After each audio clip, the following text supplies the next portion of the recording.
You want to solve the problems of the world? Preach the gospel. But you need to know what it is. Once again, the essence of the gospel is God with us, among us.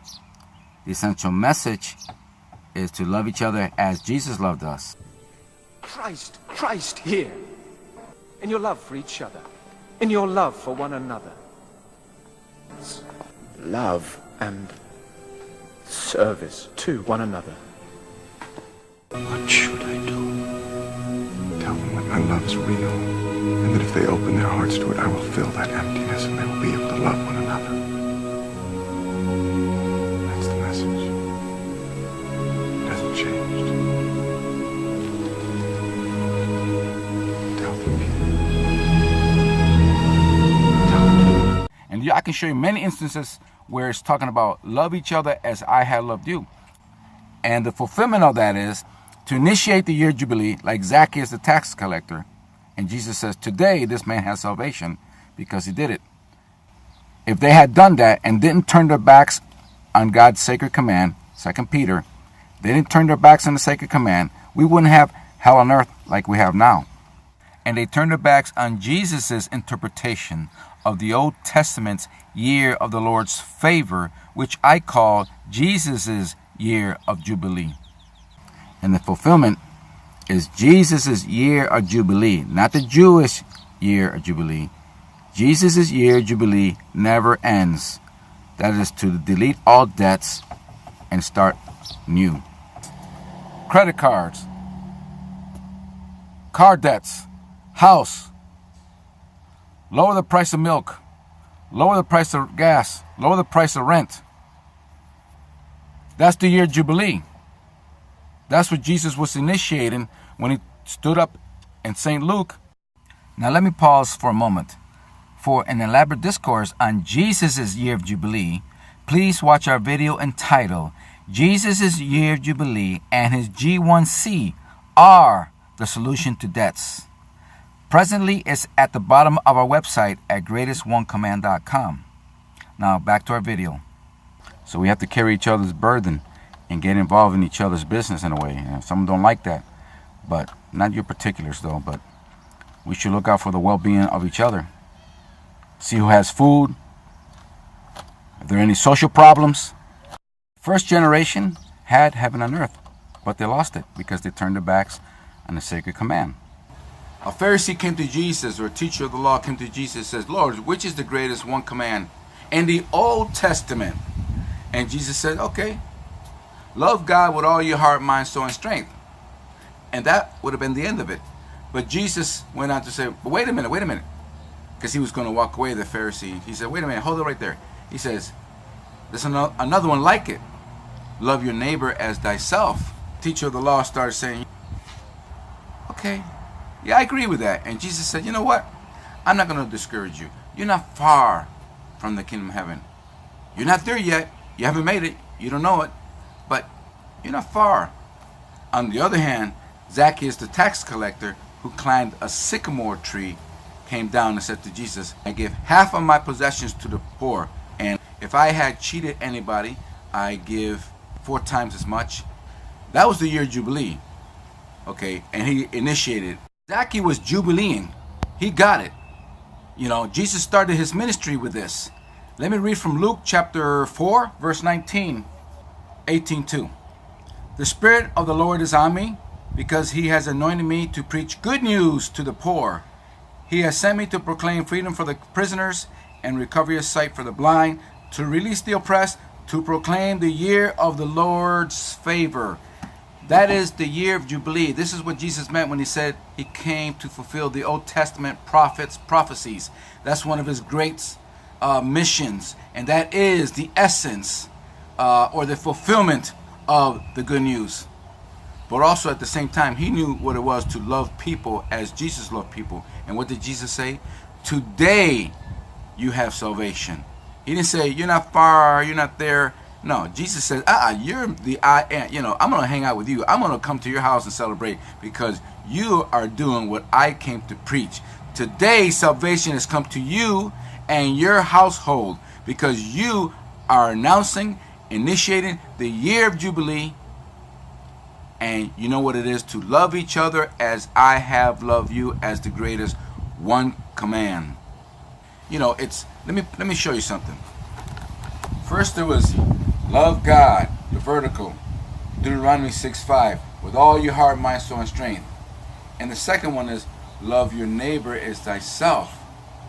And then 3 years later, Jesus says, wait a minute, a new command I give to you. Horizontal now, love each other as I have loved you. That fulfills the two commandments, to love God with all your heart, mind, soul, and strength, and love your neighbor as thyself. And it fulfills all Bibles, religions, systems, religious matrices, or any kind of laws. And the fulfillment is Jesus' year of Jubilee, not the Jewish year of Jubilee. Now let me back up this year of Jubilee. And Jesus' prayer, Our Father who art in heaven, hallowed be thy name.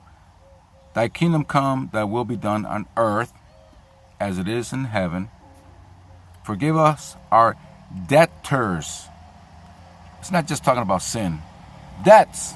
It is biblical, and It how is. much has it been actually celebrated by Orthodox Jews? Oh, they haven't celebrated a Jubilee in thousands of years. And why is that? Because they rejected their Messiah. Okay. And so Nothing to be happy about. You put it together, you have Jesus the Messiah preaching the year of Jubilee. Go to any Jewish church.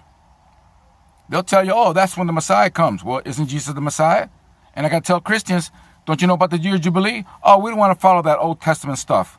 Well, you take their Bible. Because he read it in the Old Testament, which is the book of my people, the Jewish people.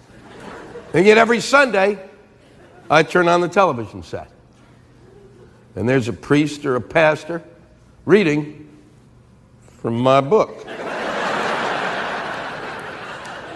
and interpreting it. And their interpretations, I have to tell you, are usually wrong. And it's not their fault, because it's not their book. You never see a rabbi on TV interpreting the New Testament, do you? You collect 10%. Where'd that come from? The Old Testament. That format of having a pastor go in front, that comes from the Old Testament.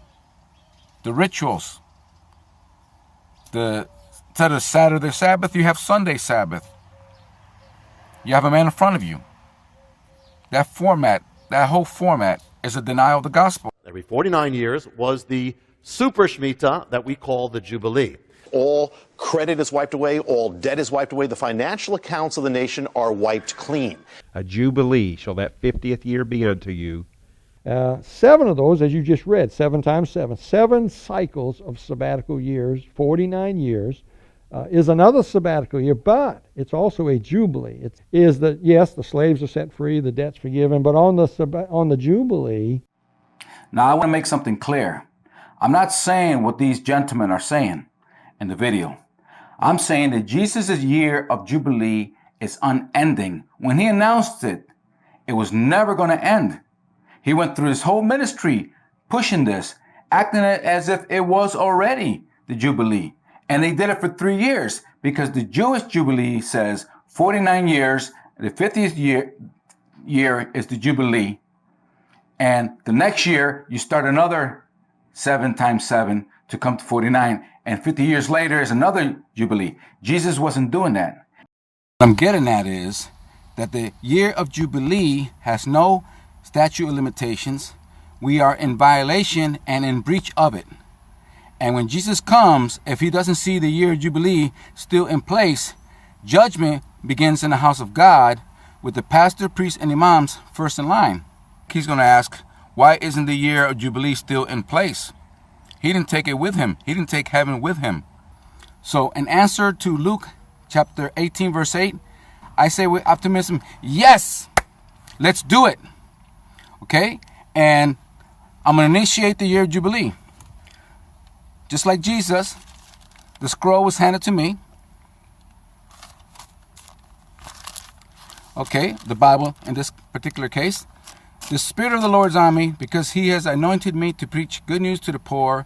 He has sent me to proclaim freedom for the prisoners and recovery of sight for the blind, to release the oppressed, and to proclaim the year of the Lord's favor, which is the year of Jubilee. And I am doing that right now. I am announcing it, just like Jesus. So, since I do lawn service, I'm lawnmower man, I'm going to lower the price. I'm going to start out easy. I'm going to take 3/4 of what I charge, and I'm going to lower the price. And I challenge anybody out there, to do the same. Let's do the year of Jubilee. This is what I'm getting at. I'm not preaching it just to say that Jesus did it. I'm saying we are in violation, and he better come back, and he better find us doing it. Once again, Luke 18:8 says, when the Son of Man comes, will he find faith on the earth? Will he find the Jubilee still in place? Yes! Let's do it. So let's start doing it. In the 16th centuries, we discovered part of the gospel. Now, in 2016, let's end it. Let's enter the kingdom of heaven. So if you go to greatest1command.com, it ends all religions. It's the last information. So we can have heaven on earth. Forget it. It's over with.